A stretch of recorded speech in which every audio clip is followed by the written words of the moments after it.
Hi అండి. Welcome to present trading in Telugu. So friends, ఈ వీడియోలో నేను ఎవరికైతే సపోర్ట్ అండ్ రెసిస్టెన్స్‌ని కరెక్ట్‌గా ఐడెంటిఫై చేసి ట్రేడ్ చేయలేకపోతున్నారో, సో వాళ్ళ కోసం నేను పివోట్ పాయింట్స్ అనే ఒక వీడియోని తీసుకొచ్చాను మీ ముందుకి.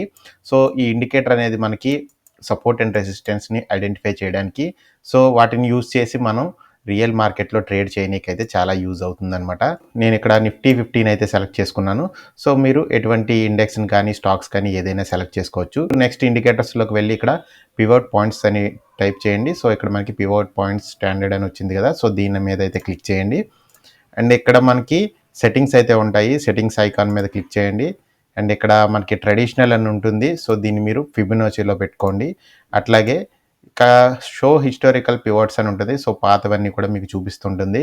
సో దీని మీద అయితే నేను ఇప్పుడు అన్‌టిక్ చేసేస్తున్నాను. సో ఈరోజు డేటా మాత్రమే మనకిప్పుడు చూపిస్తుంటుందనమాట. అండ్ ఓకే కొట్టండి. ఇట్లా మనకి ఏదైతే చార్ట్ ఉందో ఆ చార్ట్‌లో మనకి ఆటోమేటిక్‌గా సపోర్ట్ అండ్ రెసిస్టెన్స్‌లు అయితే మనకి కనబడుతున్నాయన్నమాట. సో చూడొచ్చు మీరు ఆర్ అని ఇండికేట్ చేసేది ప్రతి ఒక్కటి కూడా రెసిస్టెన్స్ ఏరియాలని చెప్పుకోవచ్చు. అట్లాగే ఎస్ అని ఇండికేట్ చేసేదంతా కూడా మనకి సపోర్ట్ ఏరియాస్ అని చెప్పుకోవచ్చు. సో ఇక్కడ చూడొచ్చు మీరు S1 అని ఉంది. సో ఇది మనకి సపోర్ట్ 1 అనమాట. అండ్ S2 అని ఉంది. ఇక్కడ మనకి సపోర్ట్ 2 అనమాట. సో ఎప్పుడైనా సరే మీరు బయింగ్‌కి వెళ్ళాలన్నప్పుడు సపోర్ట్ దగ్గర నుంచి మీరు లాంగ్ అయితే వెళ్ళొచ్చు. అట్లాగే మీరు సెల్లింగ్‌కి వెళ్ళాలనుకున్నప్పుడు మీరు రెసిస్టెన్స్ ఏరియాల నుంచి మీరు సెల్లింగ్‌కి అయితే రావచ్చు.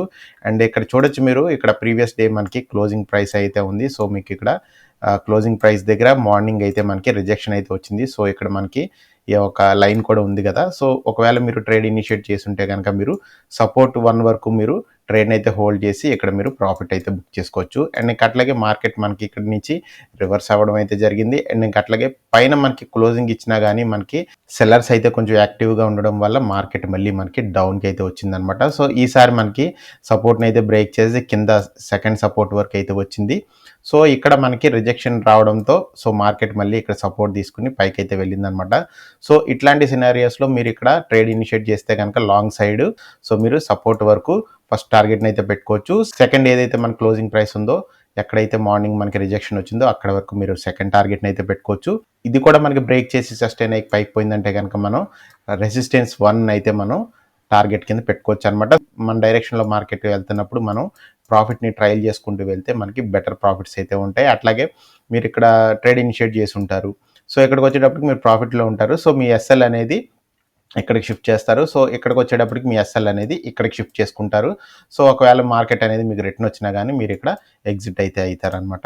ఇప్పుడైతే మనకి ఈ ఏరియాని బ్రేక్ చేసిందో ఇక్కడ ఒక చిన్న సపోర్ట్ తీసుకొని పైకెళ్ళినా మనకి ఇక్కడ మార్కెట్ అయితే సస్టైన్ అవ్వలేదు. కిందకైతే మళ్ళీ మనకి ఈ సపోర్ట్‌ని అయితే బ్రేక్ చేసి కిందకొచ్చింది. అట్లాగే ఈ ఏరియాలో కాసేపు మనకి కన్సాలిడేషన్ జరిగిన తర్వాత ఈ ఏరియాని కూడా బ్రేక్ చేసి అయితే కిందకొచ్చింది. సో ఇట్లా మీరు ఎప్పుడైనా సరే మార్కెట్‌లో సపోర్ట్ అండ్ రెసిస్టెన్స్‌ని మీరు ఐడెంటిఫై చేయలేనప్పుడు సో ఇట్లా మీరు పివట్ పాయింట్స్‌తో మీరు ట్రేడ్ అయితే ఈజీగా చేసుకోవచ్చు. సో అట్లాగే ఈ పివట్ పాయింట్స్ అనేది మీరు ఇండెక్స్‌లో అయినా యూజ్ చేసుకోవచ్చు, స్టాక్స్‌లో అయినా యూజ్ చేసుకోవచ్చు. అట్లాగే ఫ్యూచర్స్‌లో కూడా మీరు యూజ్ చేసుకొని చాలా ఈజీగా అయితే ట్రేడ్ చేయొచ్చు. అట్లాగే స్టాక్ మార్కెట్ గురించి మీరు నాలెడ్జ్ గెయిన్ చేయాలి, అట్లాగే మనీ ఎర్న్ చేసుకోవాలనుకుంటే కనుక కింద ఉన్న నెంబర్‌ని అయితే కాంటాక్ట్ చేయండి. సో డెఫినిట్‌గా నేను మీకు హెల్ప్ అయితే చేస్తాను.